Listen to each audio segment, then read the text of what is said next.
Ya, Assalamualaikum warahmatullahi wabarakatuh. Perkenalkan, nama saya Mukhlis Muntaha Munawar, NIM 191012511021. Nah, di sini saya akan menjelaskan mengenai media atau alat peraga saya, yaitu tentang keseimbangan ekosistem. Sebelum saya jelaskan kegunaan dan fungsi dari alat peraga yang telah saya buat, akan lebih baik saya jelaskan terlebih dahulu itu tentang apa sih keseimbangan ekosistem.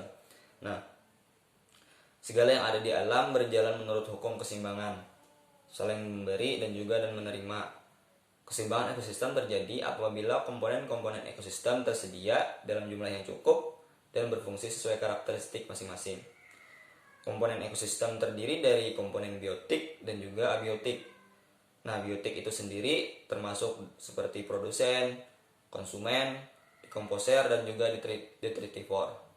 Serta komponen abiotik itu seperti lingkungan. Ambil kita contoh seperti suhu, cahaya, air, kelembapan, udara, garam mineral, tanah, dan juga topografi. Dalam pemahaman keseimbangan ekosistem dikenal 4 konsep dasar, yaitu yang pertama adalah konsep aliran energi. Nah, siklus energi bermula dari produsen ke konsumen, ke detritivor, ke dekomposer, lalu kembali lagi ke produsen. Yang kedua itu adalah konsep biomasa. Nah, pemahaman konsep biomasa diketahui dengan adanya rantai makanan, ke jaring-jaring makanan, dan juga ke piramida makanan. Nah, konsep ketiga itu adalah konsep daur biogeokimia. Daur biokimia berupa siklus unsur hara seperti siklus nitrogen, siklus karbon, dan juga oksigen. Siklus air, siklus fosfor, siklus kalium, siklus magnesium, siklus sulfur atau belerang, juga siklus unsur-unsur mikro.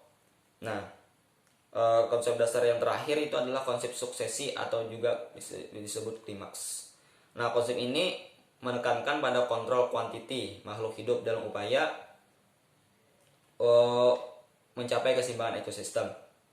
Nah, contoh ekosistem yang berada dalam kondisi seimbang adalah hutan perawan yang belum pernah dijamah oleh manusia. Pada hutan perawan, setiap komponen biotik maupun abiotik memainkan perannya masing-masing dalam menjaga keseimbangan ekosistem. Nah, disebut ekosistem hutan. Dalam satu ekosistem, 4 konsep dasar di atas berjalan dalam siklus tertutup. Nah, yang pertama adalah konsep aliran energi.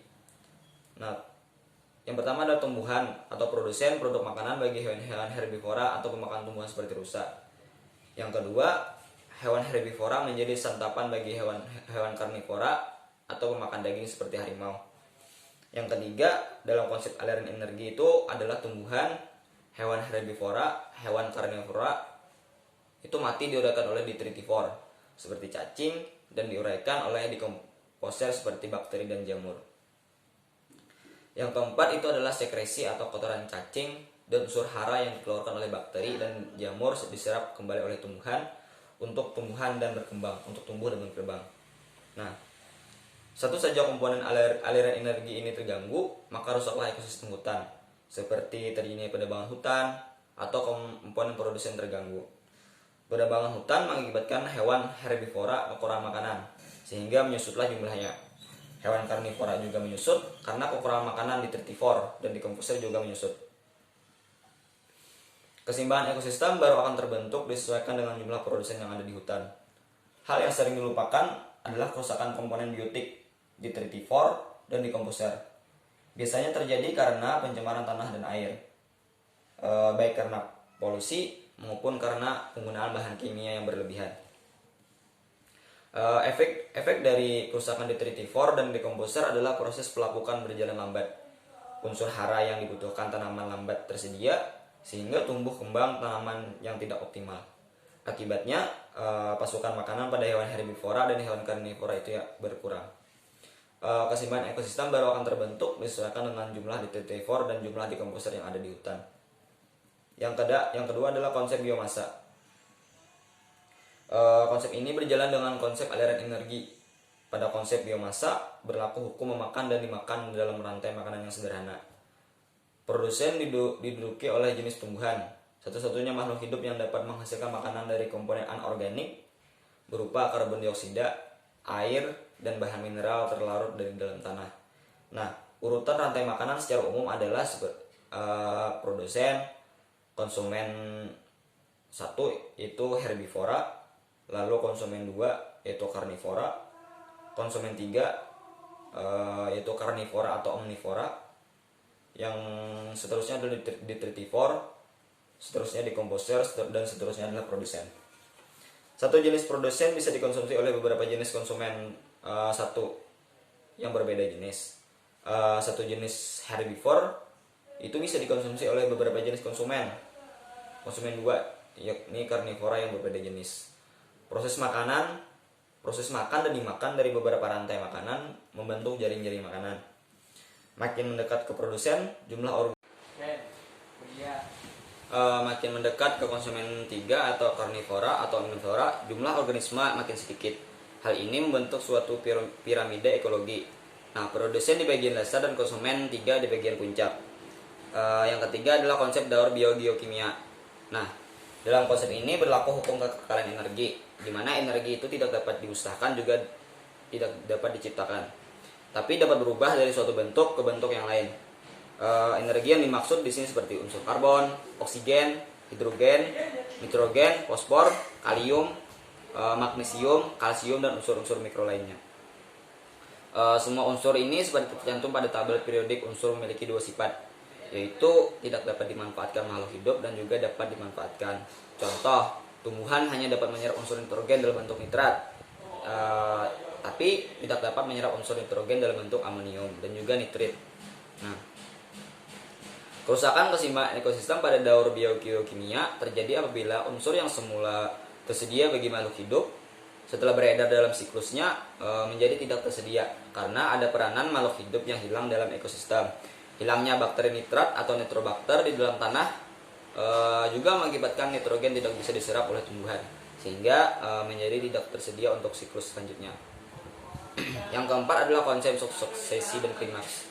Nah, kondisi ekosistem yang cenderung menuju ke keseimbangan menyebabkan timbulnya suksesi atau persaingan antara komponen biotik. Nah, komponen biotik ini menyesuaikan dengan 3 konsep di atas dan juga beradaptasi kondisi lingkungan abiotik. Ada organisme yang lenyap dan juga ada organisme yang baru. Ada organisme yang berubah morfologi maupun fisiologi tubuhnya. Ada organisme yang melakukan metamorfosis. Ekosistem ini akan terus bergerak menuju keseimbangan. Saat kondisi keseimbangan tercapai, disebut ekosistem sudah mencapai klimaks. Konsep suksesi dan klimaks ini juga berlaku apabila terjadi kerusakan ekosistem. Nah, itu saja materi yang saya sampaikan. Setelah ini akan saya tampilkan media saya dan juga alat peraga, dan juga akan saya jelaskan beserta kegunaan dan fungsinya. Terima kasih. Ya. Assalamualaikum warahmatullahi wabarakatuh. Perkenalkan, nama saya Mukhlis Muntaha Al-Munawar, NIM 191012511021. Nah, di sini saya ingin menampilkan media pembelajaran tentang keseimbangan ekosistem. Sebelumnya saya jelaskan sedikit apa itu ekosistem. Nah, ekosistem itu adalah tempat terjadinya hubungan antara makhluk hidup dengan lingkungannya. Ilmu yang mempelajari hubungan antara makhluk hidup itu disebut dengan ekologi. Komponen ekosistem itu terdiri dari biotik dan abiotik. Contoh dari biotik seperti makhluk hidup, contohnya ini harimau, singa, dan hewan lain sebagainya. Bisa juga pohon-pohonan, itu termasuk dari biotik. Sedangkan abiotik itu udara dan juga matahari, seperti ini matahari. Nah, untuk keseimbangan ekosistem dipengaruhi oleh akibat kejahatan manusia, seperti penebangan dan pembakaran hutan secara liar atau pemburuan hewan yang dilindungi. Nah, penebangan dan pembakaran hutan dapat mengakibatkan seperti banjir dan tanah longsor, hewan kehilangan tempat tinggal, makanan, dan kehidupan. Populasi hewan pun dan tumbuhan juga berkurang karena sering diburu dan juga hutannya dibakar, menjadikan tempat tinggal dari hewan tersebut hilang. Nah, suhu udara menjadi panas karena pohon ini hilang karena nggak ada lagi yang oksigennya nggak ada, jadi suhu udara menjadi panas. Dan terakhir itu adalah kekeringan di musim kemarau. Nah, untuk banyak hutan yang mendekati kepunahan akibat diburu oleh manusia untuk dimanfaatkan. Seperti kita ambil contoh gajah dan badak. Nah, gajah itu diambil gadingnya dan badak itu diambil culanya. Gading dan cula dimanfaatkan untuk pajangan, hulu keris, dan juga tuts piano. Yang kedua itu adalah seperti harimau, singa, ular, dan juga buaya. Nah, ini diambil itu kulitnya karena buat pembuatan tas, sepatu, jaket, dan lain sebagainya. Nah, sekarang saya ingin menampilkan media pembelajaran saya. Kita ambil dampak keseimbangan ekosistem, yaitu banjir. Nah, ketika pepohonan atau penebangan liar itu dilakukan secara besar-besaran, seperti ini. Kita ambil contoh, pepohonan nggak ada lagi. Anggap pepohonan nggak ada lagi karena ditebang, dan juga pembakaran hutan secara liar.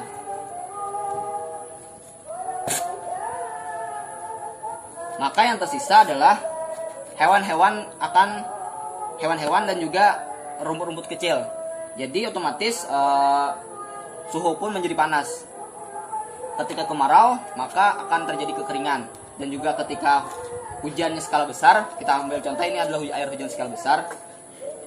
Ketika air hujan skala besar melanda, maka akan terjadi banjir besar, dan itu membuat keseimbangan ekosistem menjadi hilang. Nah, mungkin itu saja yang dapat saya tampilkan menjadi media pembelajaran saya tentang keseimbangan ekosistem. Mohon maaf bila taufiq wal hidayah. Wassalamualaikum warahmatullahi wabarakatuh.